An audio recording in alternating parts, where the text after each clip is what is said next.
Selamat sore, Bapak, Ibu, dan saudara-saudari di seluruh Indonesia.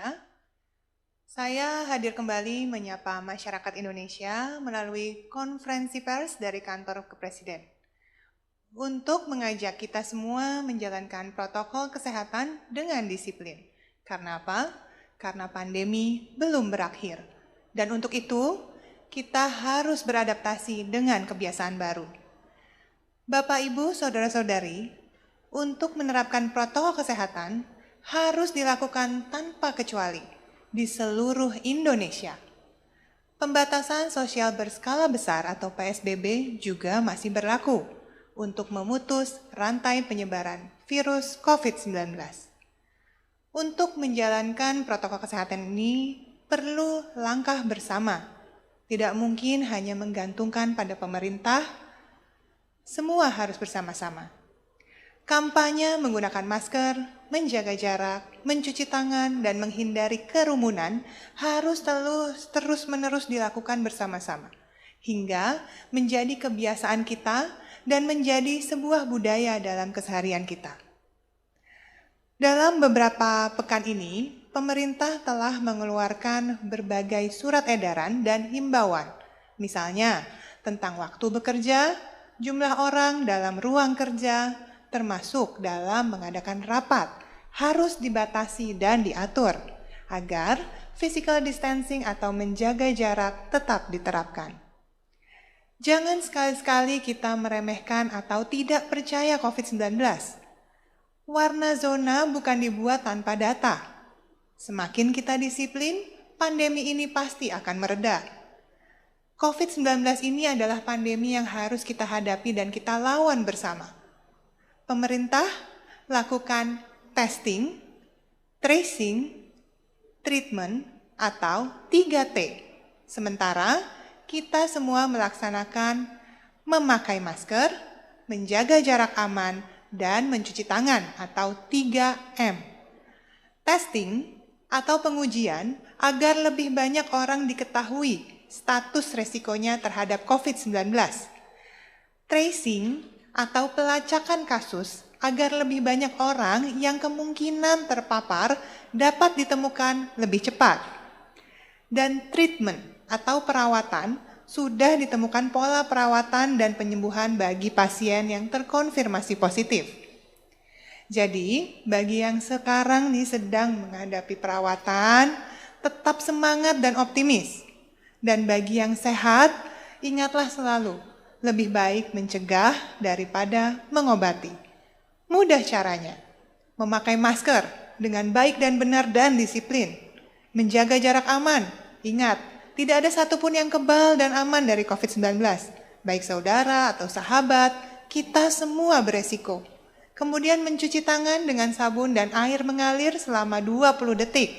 Kalau tidak ada, gunakanlah hand sanitizer. Mudah bukan Bapak, Ibu, dan saudara-saudari sekalian? Kita kerja bersama untuk Indonesia. Kini, saya akan melanjutkan dengan mengumumkan situasi perkembangan COVID-19 di Indonesia per 14 September 2020. Jumlah pasien sembuh COVID-19 di Indonesia hari ini sebanyak 3.395. Sehingga kesembuhan total menjadi sebanyak 158.405 kasus. Recovery rate-nya adalah 71%. Angka ini cukup tinggi ya, yang artinya 7 di antara 10 orang yang terkena COVID-19 sudah sembuh. Sedangkan penambahan kasus positif COVID-19 hari ini sebanyak 3.141, sehingga total akumulatifnya menjadi 221.523 kasus. Namun, jika kita melihat kasus aktifnya justru terjadi penurunan di beberapa tempat, di mana jumlah kasus aktif per hari ini adalah 54.277 dibandingkan hari sebelumnya, yakni sebesar 54.649 kasus. Ya, angka ini per 14 September 2020 pukul 12 waktu Indonesia Barat. Dari data ini, mari kita lihat di mana saja sih sebenarnya kasus-kasus yang terbanyak, yang masih ada kasus aktifnya. Dan yang paling tinggi, ini pertama kita bisa dapatkan di DKI Jakarta, ya dengan 11.436 kasus aktif yang juga mengalami sebenarnya penurunan dari hari sebelumnya, yakni sebanyak 12.078 kasus.